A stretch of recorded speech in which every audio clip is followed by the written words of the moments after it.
Welcome to Live Oak Unitarian Universalist Congregation. I'm Phil Norvell, and I serve as a member of Live Oak's Board of Trustees. This morning, Worship Associate Jim Ross will join our minister, Reverend Thomas Anastasi, in leading our worship service. We are glad you are with us. This community of all ages welcomes you. Our congregation is a spiritual home dedicated to celebrating and nurturing our diversity of thought, our generosity of heart, and our desire to make the earth a more just, peaceful, and healthy place. If you're new to us, we'd like to get to know you after the service. Please join us on the patio to share some coffee, tea, and good conversation.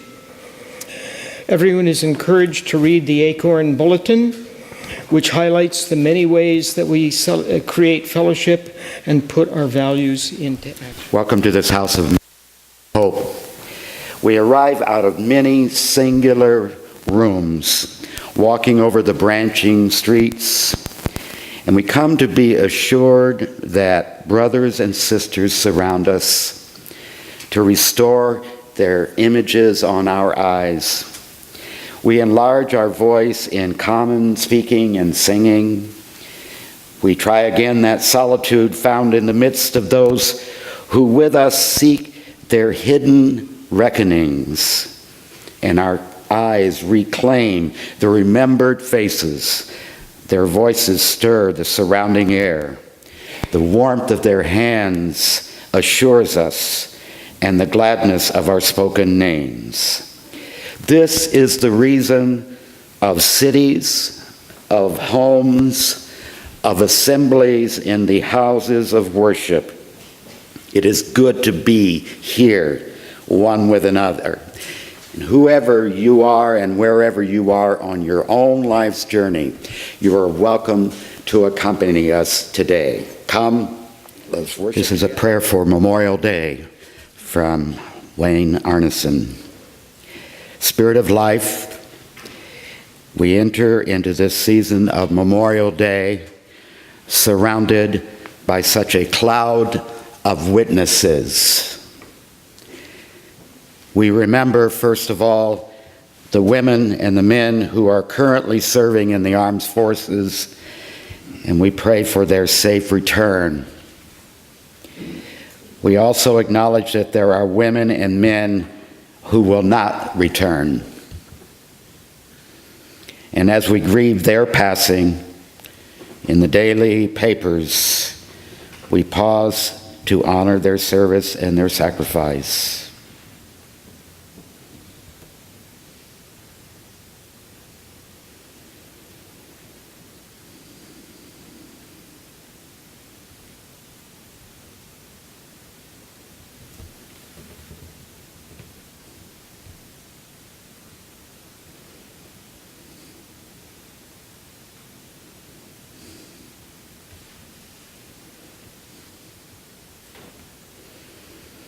We also pause in this hour to give thanks for all the women and men who have served in the armed forces. Those who have not served cannot fully imagine the experiences of war, but we do know that war's aftermath and the toll that it can take on the human heart.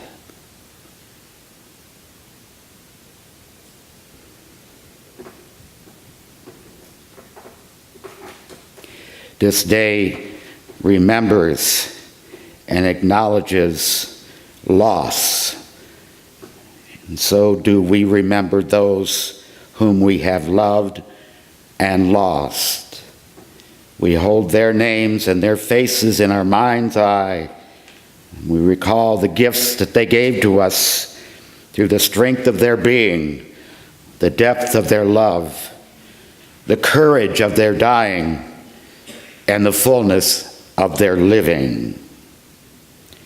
And in the quiet, holy quiet of this hour, their names surround us and they live with us in blessed memory. May we remain together in silence as a tribute to all they have meant to us.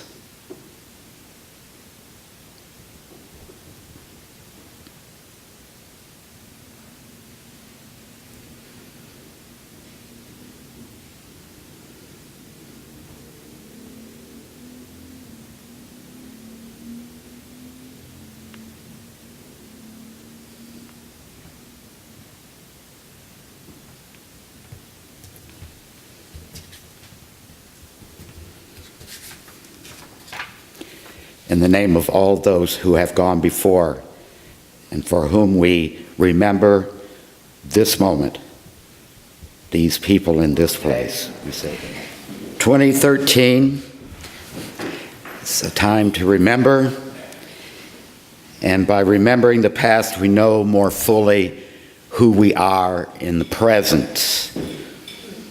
This is something we do as individuals and in families, and we remember as a congregation our past, and especially those who came before us, who helped to make the way for us on this day, and what it all means for us now. And of course, we do remember as a nation, notably those who sacrificed themselves for our benefit. So this is the day to remember those who came and gave of themselves, perhaps even their own lives, in order that we might be better off. And we remember these words from my mentor, the Reverend Dr. Peter Rabel, who said, "We build on foundations we did not lay. We warm ourselves at fires we did not light. We sit in the shade of trees we did not plant. We drink from wells we did not dig. And we profit from persons we do not know. We are ever bound in the community of the long line of witnesses who have come before us and who will come after us." So all over the country, tomorrow people will be dealing with Memorial Day and thinking about the sales that are going on at JCPenney. Have to go down to Ventura, but still, they do have a sale down there, and I think maybe even the Target store has a sale. And so what else would we do on Memorial Day? I like Memorial Day, and I remember some vivid memories about growing up in this tiny little town in northern Ohio named Clyde, Ohio. And one of the vivid memories I have of growing up there was that we had an annual Memorial Day parade. It was one of only 2 parades in the town. The other was Halloween. And so on Memorial Day, the weather was usually breaking a little bit, and so all of us kids would decorate our bicycles with streamers and put those playing cards, you know, hooked on the frame with clothespins so that they make racket, you know, when we were going down the street and we were, you know, doing our thing in the parade. There were marching bands from Clyde High School, and then there was the Veteran of Foreign Wars contingent. The mayor was riding in a convertible, perhaps accompanied by last year's homecoming queen. And then there were the Boy Scouts and the Girl Scouts and lots of other civic groups who marched on Memorial Day. And we would go down to a huge cemetery on the outskirts of town where the famous people from Clyde, Ohio, were buried, and we would honor them. And I liked that parade. And even today, as against war and militarism and patriotic displays as I now am, I still have tears rolling down when I witness the parade. And I recall that these things, I was grown before I even really knew what that parade was all about. I think I was in college when I heard the history of Memorial Day and how it was in 1868, the Grand Army of the Republic, an organization of veteran Union troops, chose May 30th as Decoration Day. Do you remember calling it Decoration Day in commemoration of the fallen soldiers, and how it became Memorial Day after World War II to honor the slain soldiers and separating them from Armistice Day and Veterans Day, and how in 1971 an act of Congress created a 3-day weekend that we now know, and this is when summer starts and it's when the sales happen. Memorial Day is a federally mandated occasion to remember.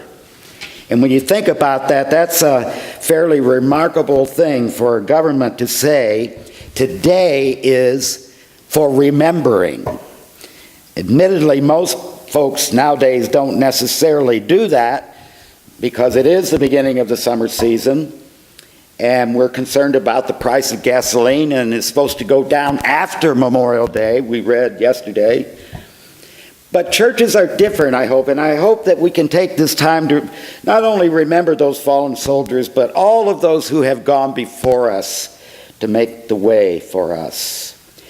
I believe, and this is central to my personal theology about church and about religion, and that is that remembering is really what religion is about. All the great religions of the world remember something that happened in history which caused their religion to be formed.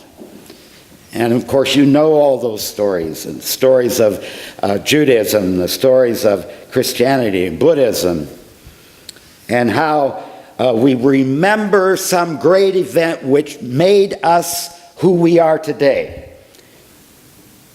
And this is called cosmology, by the way. It's like it explains the way things are because of something that happened in history. And for instance, in the Judeo-Christian history, there is the book of Genesis, which actually means the beginning. Genesis, which starts with the phrase, in the beginning, and then it goes on to explain our world and where it came from.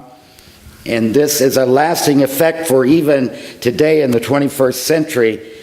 Sunday, or the days that we now say are the Sabbath, is a special day of the week, of every week, at which time we remember the creation of the world.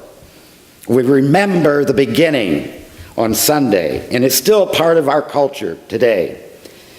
And now we have an annual day of remembrance, Memorial Day. So I have several questions. I ask for all of us the traditional W questions. First, W, when do we remember? Well, we remember today. And then why do we need to remember? And who and what do we need to remember? And finally, how do we remember? The why question is almost immediately answered when we say that we remember our beginnings so that we can know who we are and where we are right now.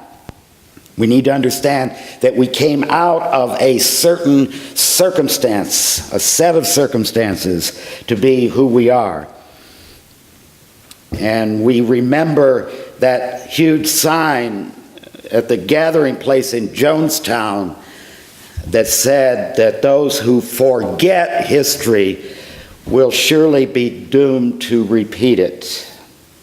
And so part of our remembering is not only remembering the makers of history and the events of history, but to sort out what it all means. And that's what the church is about. We help figure out what it all means. We know about the great prophets who came before us. We know about the great words and the great books that were written that explain the world. But what and who and why does this make a difference in our life? And the church is a place we can do that.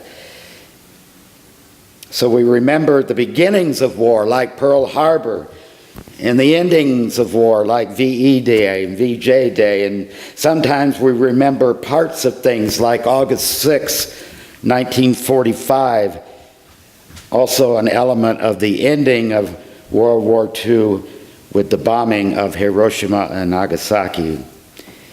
We are very selective in what we remember. In some words, some things we just as soon forget, and of course we do forget. So I have a little story that I have to admit I did not write. David Brooks wrote it. He's a columnist for the New York Times, but it brings up a circumstance that maybe you have experienced. Some vaguely familiar person will come up to you in the supermarket and say, "Thomas, it's so nice to see you." And you have no earthly idea who this person is.